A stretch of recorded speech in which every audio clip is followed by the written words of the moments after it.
ফুসিলাতের 30 নম্বর আয়াতে আল্লাহ রাব্বুল আলামিন বলেন, ইন্নাল্লাযীনা ক্বালু রাব্বুনাল্লাহ সুম্মা ইসতাকামু তাতানাজ্জালু আলাইহিমুল মালাইকা আল্লা তাখাফু ওয়া লা তাহজানু وابشروا بالجنة التي كنتم توعدون। এই আয়াত দিয়ে আল্লাহর প্রতি ঈমান আনার পরে তার উপরে অটল থাকার ফজিলত বর্ণনা করা হয়েছে। ইন্নাল্লাযীনা ক্বালু রাব্বুনাল্লাহ, নিশ্চয় যারা বলেছে আমাদের রব একমাত্র কে আল্লাহ, সুম্মা ইসতাকামু, তার উপরে অটল রয়েছে, এদিক সেদিক যায় নাই, আল্লাহর সাথে কাউকে শরীক করে নাই, আল্লাহকে এক হিসাবে জেনেছেন, আল্লাহর নাম, আল্লাহর গুণাবলী, আল্লাহর ইবাদত সকল কিছুতে একমাত্র আল্লাহকেই রব হিসাবে স্বীকার করে তার উপরে অটল রয়েছেন, ওই ব্যক্তির ব্যাপারে বলা হচ্ছে তাতানাজ্জালু আলাইহিমুল মালাইকা, আল্লাহর ফেরেশতা পাঠিয়ে আপনাকে সান্ত্বনা দিবেন। ফেরেশতা এসে বলবেন, আল্লাহ তাখাফু, আজ তোমার কোনো ভয় নাই, ওয়ালা তাহজানু, আজ তোমার কোনো চিন্তা নাই, ওয়াবশিরু, তুমি গ্রহণ করো, বিল জান্নাতিল্লাতী কুনতুম তুআদুন, ওই জান্নাতের সুসংবাদ যা তোমার সাথে ওয়াদা করা হয়েছে। সুবহানাল্লাহ। এরপরে 2 নাম্বার হলো আমানতু বিল্লাহি ওয়া মালাইকাতিহি, ফেরেশতাদের প্রতি বিশ্বাস স্থাপন করা। ফেরেশতা কারা? ফেরেশতারা আল্লাহ সুবহানাহু ওয়া তাআলার একজাত সৃষ্টি, যেটা আল্লাহ সুবহানাহু ওয়া তাআলার আদেশে যেইভাবে বলেন সেভাবেই তারা করেন। আল্লাহ রাব্বুল আলামিন বিভিন্ন কাজে, তারা নূরের তৈরি, তারা বিভিন্ন কাজে আল্লাহ সুবহানাহু ওয়া তাআলা তাদেরকে নিয়োজিত রেখেছেন।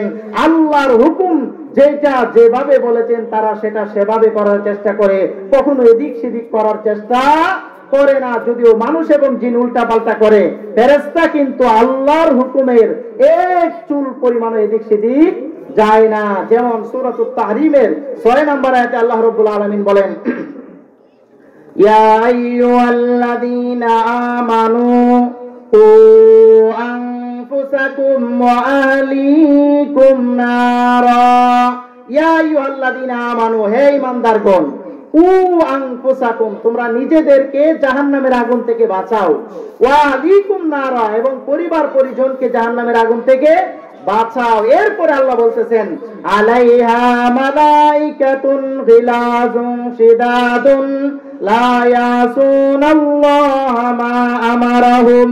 আলাইহা, সেখানে জাহান্নামের কথা বলতেছেন, জাহান্নামে আছে মালাইকাতুন গিলায, সেইখানে আছে এমন কিছু কঠোর ও মনোভাবের কিছু ফেরেশতা, শিদাদুন, শক্ত স্বভাবের, লা ইয়াসুনাল্লাহা মা আমারাহুম, তারা আল্লাহর হুকুমের এদিক সেদিক তারা করে না, ওয়া ইয়াফআলুনা মা ইউমারুন, আল্লাহ যা আদেশ করেন তারা সেইটাই বাস্তবায়ন করেন। আল্লাহ সুবহানাহু ওয়া তাআলার কি ফেরেশতা আছেন যে সিংহাই ফুৎকারের জন্য আল্লাহ রাব্বুল আলামিন তাদেরকে নিয়োজিত করে রেখেছেন।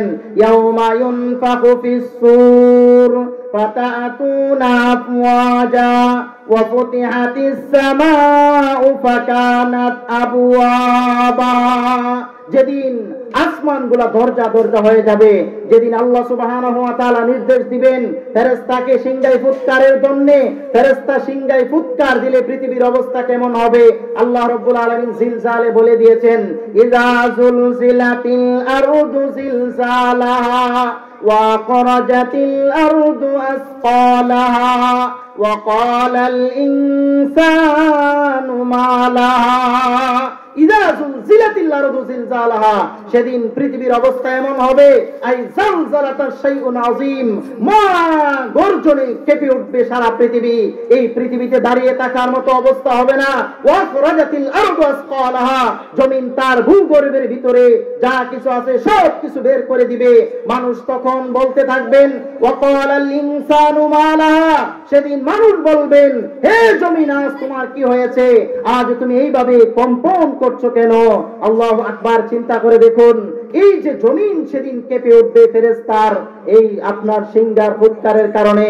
এই ফেরেশতা, জাহান্নামের ফেরেশতা কত, এই সম্পর্কে আল্লাহ রাব্বুল আলামিন কোরআনে বলেন, আলাইহা মালাইকাতুন আলাইহা 19, সেইখানে থাকবে 19 জন ফেরেশতা। এরপরে অন্য জায়গায় আছে যে আল্লাহর আরশ বহনের জন্য 8 জন ফেরেশতা সেখানে নিয়োজিত থাকবেন। তাহলে ঈমান বিল মালায়েকা থেকে আমরা যেটা বুঝতে পারলাম যে 2 নাম্বার হলো ঈমানের 2 নাম্বার রুকন হলো ঈমান বিল মালায়েকা, আমানতু বিল্লাহি ওয়া মালাইকাতিহি। 3 নাম্বার হলো ওয়া কুতুবিহি, আল্লাহর কিতাব সমূহের প্রতি বিশ্বাস করা। আসমানি কিতাব যেইগুলো আল্লাহ সুবহানাহু ওয়া তাআলা প্রেরণ করেছেন, এর মাঝে প্রধান 4টি কিতাব তাওরাত, জবুর, ইনজিল, কোরআন। আমাদের যে ধর্মীয় গ্রন্থ, এই গ্রন্থের নাম কি বলুন তো? আল কোরআন। আমরা যেই কিতাবের বিধান মেনে চলবো সেই কিতাবের নাম কি? আল কোরআন। সেই কোরআন এসেছে হুদাল লিন্নাস ওয়া বাইনাতিম মিনাল হুদা ওয়াল ফুরকান। মানুষদেরকে সত্য মিথ্যার পার্থক্য চিনাবে, মানুষদেরকে হেদায়েত দিবে এবং ইউখরিজুহুম মিনাজ যুলুমাতি ইলান নূর, মানুষদেরকে অন্ধকার থেকে আলোর পথ দেখাবে। কিসের মাধ্যমে? কোরআনের মাধ্যমে। আপনি আমি অন্ধকার থেকে আলোর পথ দেখব, কিন্তু এই কোরআন তাবিজ দেওয়ার পরে বলে যে না হুজুর এটা কোরআনই তাবিজ। কোরআন এসেছে কি তাবিজ দেওয়ার জন্য? কোরআনের শুরুতেই বিভিন্ন সূরার খাসিয়ত লেখা থাকে, কিছু কোরআন বের হয়েছে, এমদাদিয়া প্রকাশনী, মিনা প্রকাশনী থেকে কিছু কোরআন আছে। সেই কোরআনের ভিতরে তাবিজ ঢুকিয়ে দিয়েছে বাঙালি, যে সূরাতুল ইখলাসের খাসিয়ত এই সূরা ইখলাস যদি 12 বার পড়ে, এই নকশা যদি কেউ কোমরে বেঁধে রাখে তার কোমরে ব্যথা দূর হয়ে যাবে।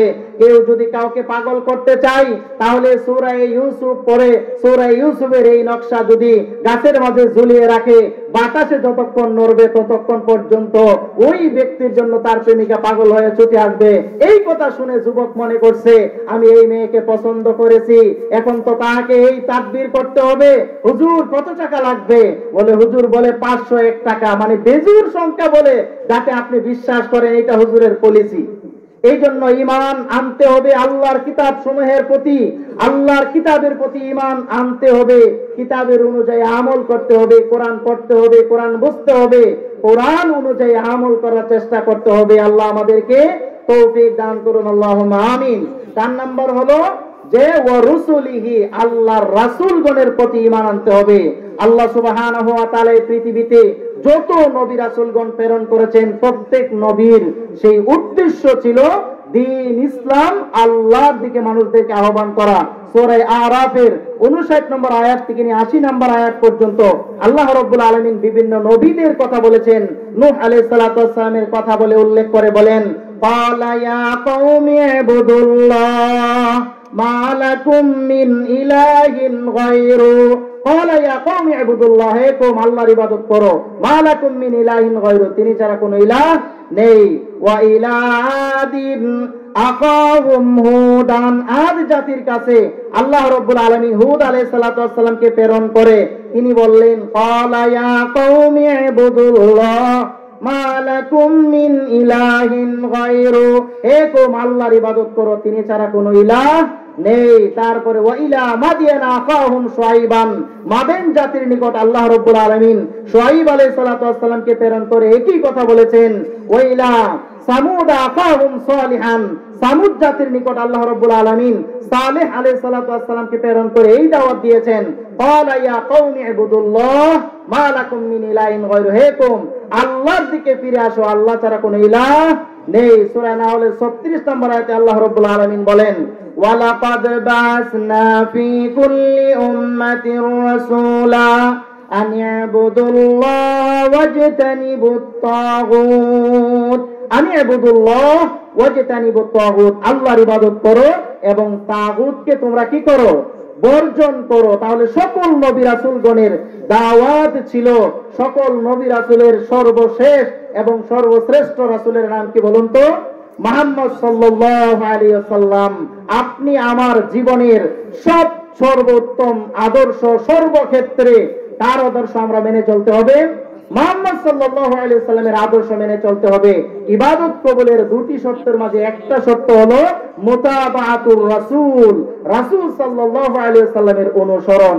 রাসূল সাল্লাল্লাহু আলাইহি ওয়াসাল্লামের অনুসরণ ব্যতি রেখে ইবাদত করলে সেই ইবাদত আল্লাহর দরবারে গ্রহণযোগ্য হবে না। আল্লাহ রাব্বুল আলামিন